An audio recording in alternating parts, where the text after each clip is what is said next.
Hello, everyone. Thank you so much for helping out. My name is Ransom Numa. If you meet me for the first time, if you're a returning subscriber, thank you so much for helping. My name is Ransom. Like I said before, I'm a fourth year radiography student. You know, in med school, and apart from my medical studies, I'm also a a medical content writer. I do a lot of writings on medical articles, medical blog content, medical educational blog content for a couple of companies I work with, and a couple of personal clients I work with, and also I own a YouTube. So today I have an amazing guest speaker, Ray Nee, right? Raeanne, Raeanne. Raeanne. Okay. You can call me Ray if it helps. Yeah, Ray is cool. All right. Okay. I have a guest speaker, Ray. Hey, Ray, could you introduce yourself to the audience? Yes. Well, first of all, thank you for having me, Ransom. I appreciate you bringing me onto your YouTube channel. I am a holistic business coach and I have been in personal development now for 20 years. I started my career in the mental health field, actually, where I was a clinical psychologist supporting people in counseling. I actually worked in conjunction with the medical world as well, doing that in pediatric palliative care. So I worked with children and families going through life-threatening illnesses and supported them during those diagnoses. So I started my career in the medical world as well. And about 14 years ago, transitioned into business coaching and took everything that I've learned in that beginning phase of my career into my approach to how to help clients to grow their business, scale their business, and fulfill their purpose and mission through entrepreneurship. And I call myself a holistic business coach because I help people both with the internal side that is necessary to be successful with business, the mindset, the emotion management, the mental health, the self-care, all of the things that happen internal, but also the external strategy, the momentum, the numbers, the revenue, the vision for the business on the masculine side as well. Oh, that was an amazing intro. You've made my my accent questions more easier because you really worked in the medical field. Because I'm already in the medical field, um, and so I'm gonna graft out some questions based on your workings. With the pediatricians and you Sure. know clinical psychologists. So get ready for me. I'm ready. Alright. So if I'm looking downwards and reading the questions to Ray for her to, you know, answer the questions and share her narratives in those questions, so that I won't be getting some comments say, "Hey, Ray, so you always look downwards. What were you looking for?" So looking downwards because I'm reading the questions to her. Now you know. So the first question for you is, during your intro, you told us about your workings in the medical field and you transition from the knowledge you had in the medical field into being a holistic business mindset coach. Mhm. So tell us what really inspired you to pursue a career as a mindset coach. So tell us. Yeah, for sure, it was that original training in the mental health world. It definitely taught me, first of all, just evidence-based practices to help people manage their mind, right? Reprogram their mind. I studied human behavior and human mindset for many, many, many years now at this point. And so I recognize that, first of all, entrepreneurs, they have medical needs as well. They have mental health needs as well. And who they are in their business impacts what's going on in their mind and their relationships and et cetera, et cetera. And so it's really an integration of the human being into the business is what I stand for. The mindset piece of things clearly goes well with my original mental health training, knowing that I really witness business owners get in their own way all of the time, thinking it's some external thing that they need to shift in order to be successful. But when we work out the limiting beliefs that are happening internally inside of their head, that's when the magic really happens. And so, of course, we need to look at what is the strategy, what is the vision. But if we don't slow down and figure out what are the ways that I'm getting in my own way, because what I believe is that the only thing you can actually shift in the whole wide world is which thoughts you energize. That's really the only thing that we have control over as human beings. And so teaching people how to steward and manage their thoughts their emotions, and therefore, as a result, their behaviors or the responses to the things that are happening, that applies to business. And so it's a good fit, is to say it very, very directly, for business owners to receive mindset work. But then to couple it with the strategy that is also necessary to operate in business successfully, that's where those two worlds can come together. Huh. Wow. So, before I ask you the second question, permit me to ask you another question that Sure. really struck me. So, do you work, the kind of work you offer to the table right now, is it, as a mindset coach, is it applicable to different types of businesses or in a particular type of business? Tell us. I love working with all different types of businesses. I started my career really focusing on service professionals, doctors, lawyers, financial advisors, accountants, engineers, attorneys, and I continue to work with those type of service professionals naturally because that's where my roots started. But I have branched into product sales, digital sales, content writers, authors, actors, all different types of business owners. Now I have some brick and mortar businesses right here in my hometown, and so Hmm. it does. It applies to all types of business. I don't niche to one particular type of business owner. The required psychographic, if you will, to work with me is that you believe that your internal world affects your external world. If you don't believe that, then you're not going to enjoy the work that we're doing. And as Oh, long as you have that natural belief that that's something that is going to be a positive shift for you, then it really does. It works for anyone. wow. Hmm. Hmm. Hmm. Wait, I see also you are an author, right? I am, yes. And you have an endorsement with an amazing personality, Tony Robbins. That's right. Wow, wow. Wait, I don't want to go deeper. So please, it drives me to the second question for you. So, and the book is one of, because I checked out your book, Thank you. and it's one of the best-selling books Mhm. in the United States of America. Ray, you're really, you're really a superwoman. Well, thank you, Ransom. It's an exciting time for sure. Yeah, that book came out.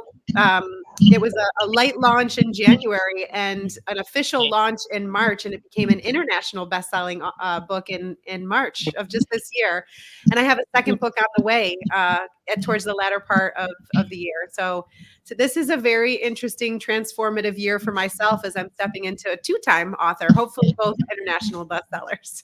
you, you're gonna talk us through about your book a little Sure. bit, so that people can get insight, because people will want to buy that book after watching this video. So, the second question goes this way. But before that, could you talk us through about your book you're working on right now and your past book? So tell us. Sure. So the first book that came out is called Cracking the Rich Code, and that's the one that's endorsed by Tony. That book is a collection of co-authors from around the world that have all contributed a chapter on the topic of how to live the healthiest, happiest, wealthiest life possible through fulfillment, through perspective shifts. We all have our own take on what it means to be rich. So it's not just about money, although money is a tool that is nice as well. It's also about how to be rich in relationships and rich in connection and rich in fulfillment. And so each of the authors from around the world have contributed a chapter to this book where they're giving their best wisdom to the book about how to do that in real life and in real business. And so I had the great honor to submit a chapter for this book and join the other co-authors to become international bestsellers, as I said, in March. My next book is in its final phases of development. I'm waiting for a copy of it to be mailed to me right now, which is I can't wait to hold it in my hands and to be able to see it in real time. That book is called The Integrated Entrepreneur, and that is a collection of what I call integrations, which are different ways that someone can really step into how to be the best expression of who they are. This book is under the premise that business is just a brilliantly disguised personal development plan, that we learn about ourselves so deeply when we're running business. We see all of the warts that we have and all the internal negative drama that we carry around with us, all of the relationship hangups or communication hangups, but also the difficulties that we have with money or the traumas that we've carried from our past. And so I walk business owners through how to integrate all of who you are into your business so that you can become an authentic business leader and transcend into the highest expression of your business in your life. And so I share some stories of my own from my own journey being an entrepreneur. I've gotten the permission to share some stories from my client work over these decades of work and really talk about the different principles that help you drive into successful business ownership. Mm, mm, mm. You're making me more speechless as time goes on. What's happening? I Wait, love wow. This is going to be an interesting discussion for the audience. it. Mm. Yeah, I hope so. So that draws me to the second question for you. By the way, thank you so much for talking us through about your book, your Yes, book. thank you for asking. Yeah, your first book. Amazing, amazing. Because I'm a great researcher, so I did all the researches on your book, and immediately I saw Tony Robbins. It made me. I lost my sense of researching. I didn't even know what to research again. But you just, Yeah, fine. he's a You're really doing it. pretty powerful guy. Yeah. Ah, my goodness. Wow. So to talk us through about the second question for you. So can you share a key insight or ideas from your global best-selling book? Wow, that resonates with readers, especially in the context of the reception of business giants like Tony Robbins and the Mhm. mass media, globally. So talk us through. Yeah, that is, I mean, I spoke a little bit about it already, but the real resonance in the chapter comes from the fact that there is power in choice and recognizing where we actually have choice and control in our life, that so many people get caught into dramas thinking that they can control things that they actually can't, and learning how to decipher what you can actually control and what you cannot control, and how to move through the thoughts, the emotions, and the actual actions that you can effectuate change. That's what my chapter is about. It's about learning how to overcome obstacles and shift them in perspective, shift them in approach in real time without even needing a coach in front of you, so that you can learn how to take the power back in your life and move and shift things that actually can be controlled versus being frustrated and put down and bothered by all the things that don't actually change in life, that other people, for example, the weather, the market, your industry, these are things that you can't necessarily change, but you can change your response to it and the way that you approach things in business moving forward. And so I go over a framework that I've developed in my career.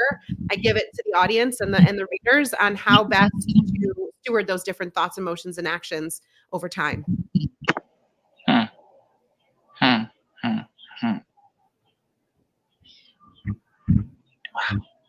So you're also a CEO, right? I am, yes. Talk us through about your founding company right now. Talk us through. Yeah, so I have a holistic business coaching company that serves people in a lot of different ways. I have the courses that I offer, the books that I offer, but also a small group program for specifically for female entrepreneurs currently.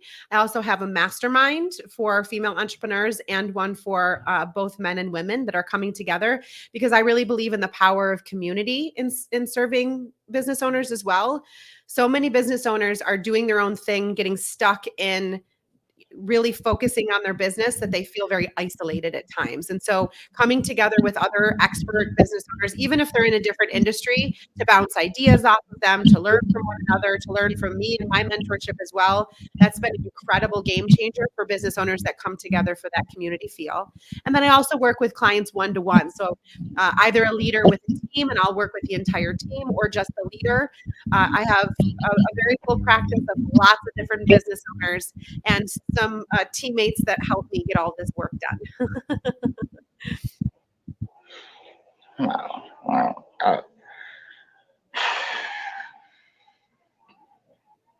So that draws me to the third question. All right.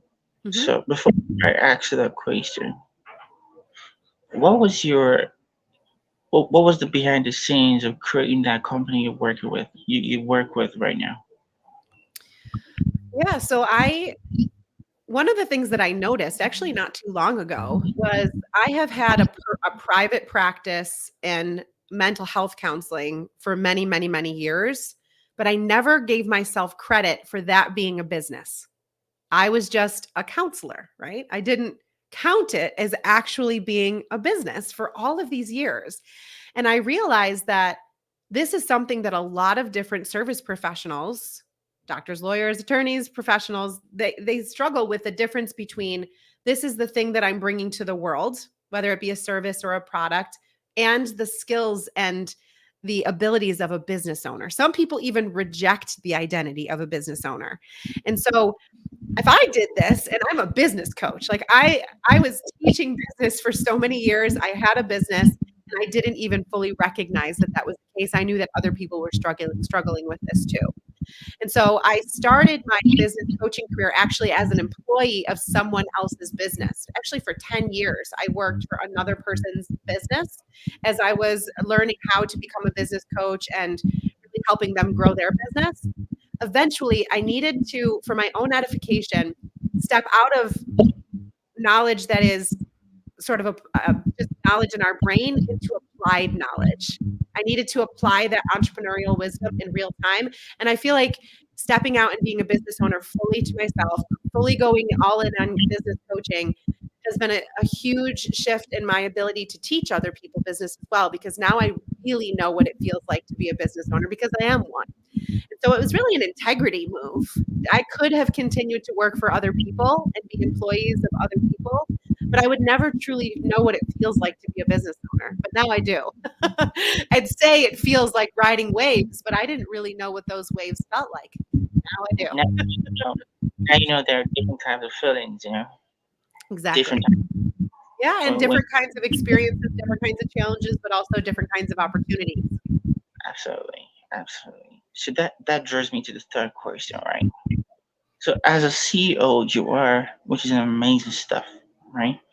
What should you do to maintain a growth mindset Mm. in your organization, and how those things this affect your teamwork? So I want to ask that question. I'm sorry, before I go further, you know, teamwork is really mm, an amazing stuff to do to work with, with your teammates, right? So I was speaking with one of my guest speakers that she's a med student, I guess, med student, but she has yeah, she's a fourth year med student in the U.S. She has an online store. I think what was the app? I think it's Ecstasy. Do you know that app? Etsy, yes, Etsy. Sorry. That's okay. Yeah, so it's an online shop. So she couldn't handle it because of her hectic, work in the med school. So she Yeah. had to, you know, employ some people to handle that, online store for her. So she was talking us there about how she found out the right people to choose to handle that online store for her. So to talk us through, before we proceed further to this question for you, how did you select your teamwork members? Tell us. Mm.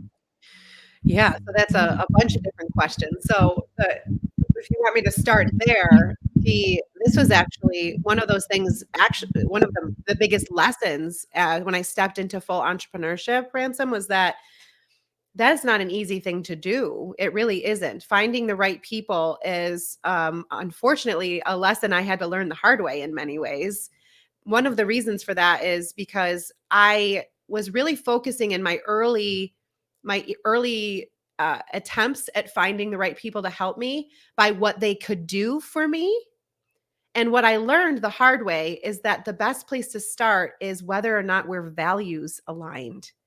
And so the first thing that you need to do when you're looking for the right people to help you is first you need to get clear about what your values are and what's important to you as a human being. And then when you're searching for these right people, you want to make sure that, yes, of course, that they can do the skills that you need them to do for you. But first, you want to find out if you align as human beings, if that you have the same things that you care about in mind. Because it won't work. It's like oil and water if somebody has misaligned values with you on your team. That doesn't mean there can't be other values that are around the table, but there needs to have some core overlap that people are moving in the same direction and care about the same things that are important. And so either really finding the core principles of the team in and of itself, or at least if you're a solopreneur looking for other helpers, can you find some of those really important overlapping values that allow you to connect as human beings? They say things like you can't teach personality, that you have a certain kind of way of being about you, and if you want to have a good connection with people, you need to find out about those human beings as core humans. That sounds really intriguing. Hmm. Thank you so much for sharing that with us. So Yeah. that draws me to the third question for you. So, as a CEO, what should you do to maintain a growth mindset? Yeah. You know, So you, growth mindset is a good example of that values piece. Not everybody will value having a growth mindset. And so that if that's something that you want to have as a value on your team, then you're yeah, going to want to make that an overt value on your team. Um, when it comes to maintaining a growth mindset, though, one of the most important ingredients that can often be really, really successful for people is to use what is called curiosity. A lot of entrepreneurs will skip this. Curiosity feels a little bit like fluff, but it is actually one of the most effective ways to build relationships with your team, to build relationships with your clients, to get to know what is in the client's mind, to find out what they need from you, what their problems are, what their worries are, but also to find out what the motivations are on your team. And so when you slow down enough as an entrepreneur, as a CEO, to get curious and ask really great questions of the people that are helping you, of the people that you serve, you are far more likely to maintain that growth mindset because you're finding out what matters to them. You're finding out what motivates them.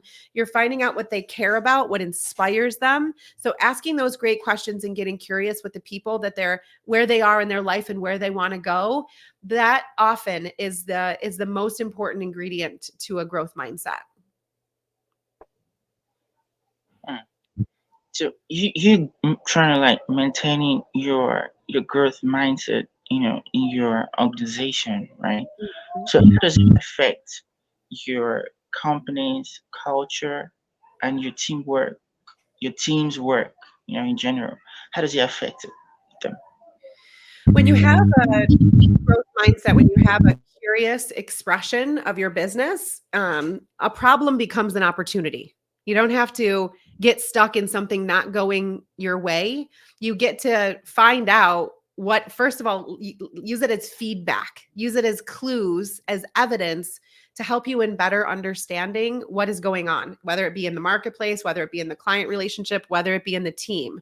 And so those questions give you information that you can then interpret and shift around. Like I said, we're working on shifting our perspective. We're looking at what we can actually control in our life. And so those are the answers to the questions that we have that allow us to shift in a different direction when things aren't going the way that we prefer.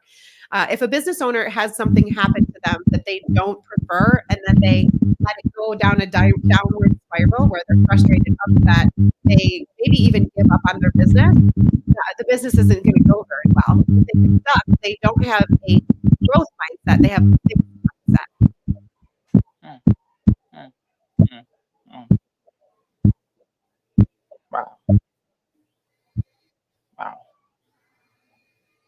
That was an amazing answer to my question. 100%. Thank you so much for sharing that with us. So we have two more questions to go for you. So the fourth question goes this way.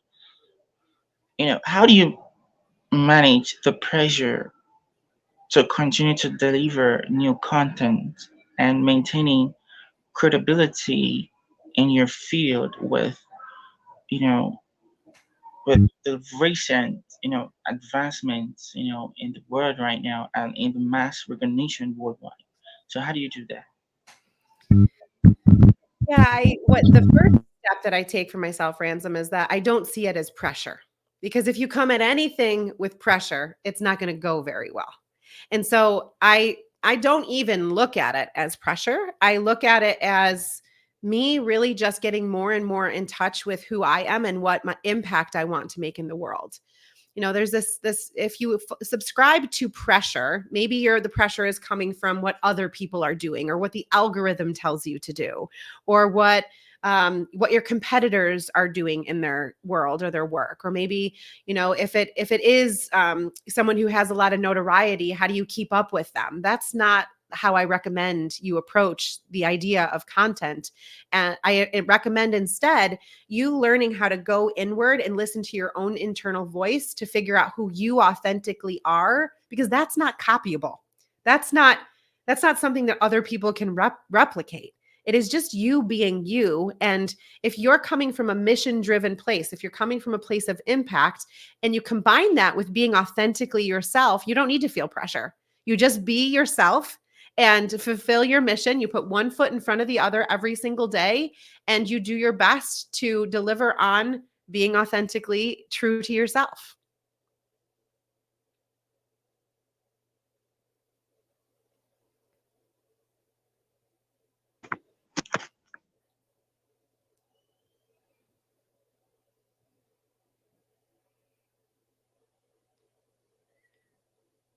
I think you're muted, Ransom.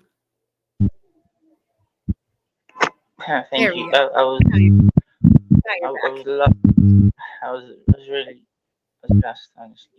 back. Wait, how do you all this kind of works you offer to the table? We have the last question for you. So all these kind of works you offer to the table. How do you then find time to take care of your family? Tell us. How do I? Yeah. Well, I have three children under the age of 6, and all these businesses and books and programs and everything. It's really about deciding what's important to you and tell your time where to go instead of wonder where it went. That you don't let it's boundaries is really the short answer to your question.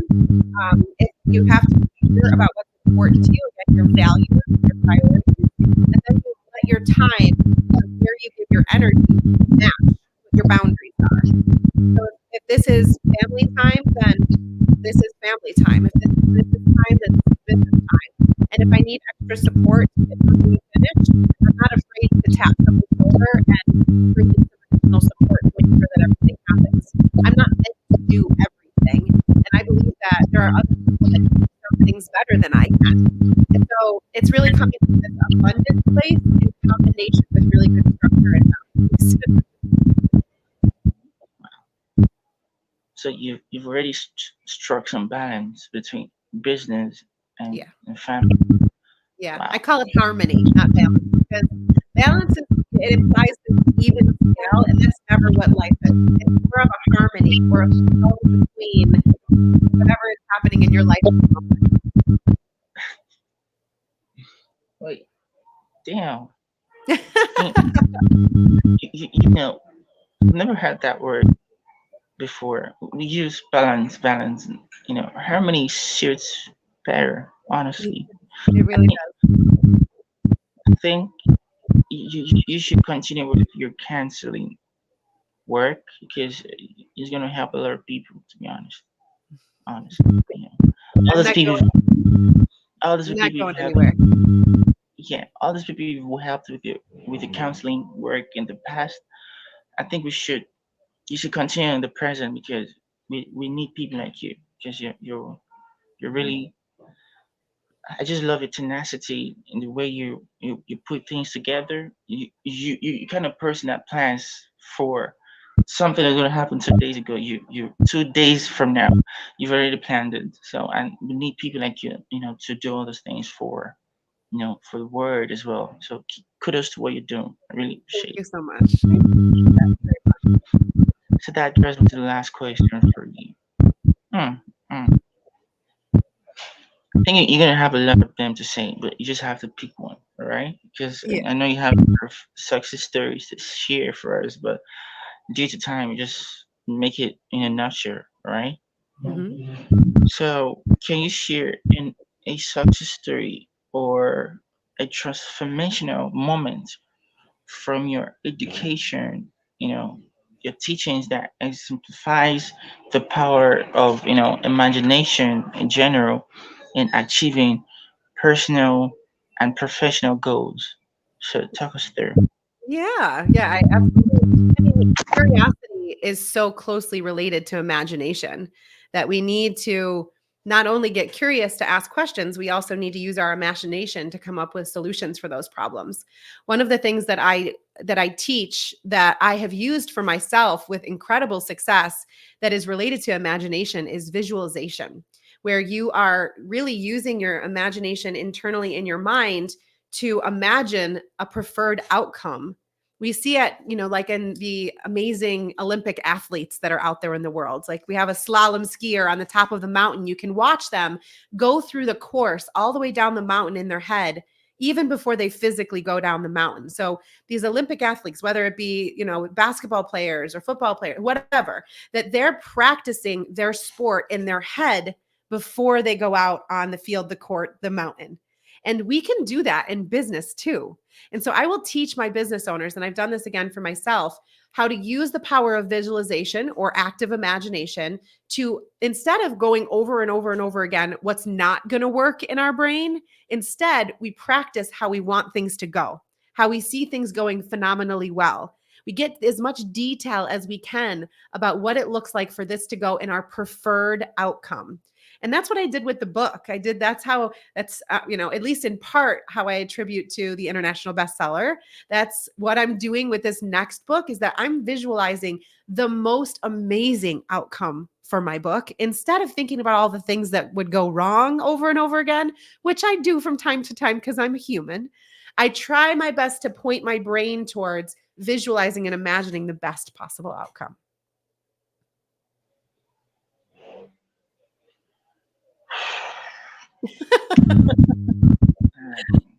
I don't know what step to take, what to say, what things to think right now.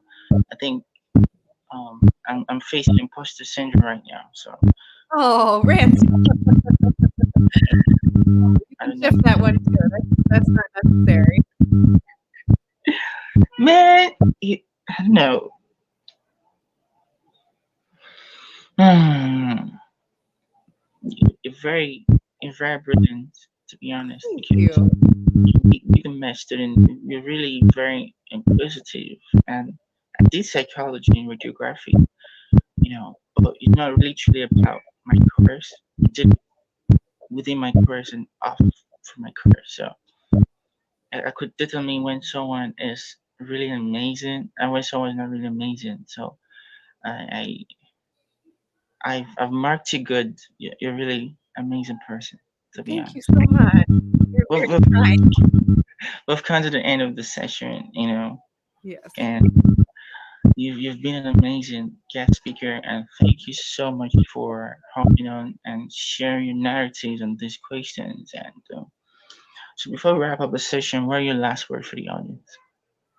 Well, I'm just grateful that everybody has been listening today, and I'm grateful to you, Ransom, for having me on. If anyone is interested in learning more about the work that I do, you can see my name on the screen, hopefully, because it'll help you spell it. It's Raeanne Lacatena. I can be found on LinkedIn with Ransom. We spend a lot of time there, and on Instagram. So I invite you all to follow the journey. If you want to try some of what I talked about today, you can actually download the chapter that Ransom and I referenced from the book with Tony Robbins for completely free. on my website, raeannelacatena.com/ebook. And that might be a great place to get started to learn more about what I do. Amazing, amazing. So thank you so much. So if you love this content, yo, do well to like, subscribe, and share to your network. Hopefully, someone in your network will really adore this video. Thank you. Hey, thank you, everyone. Thank you.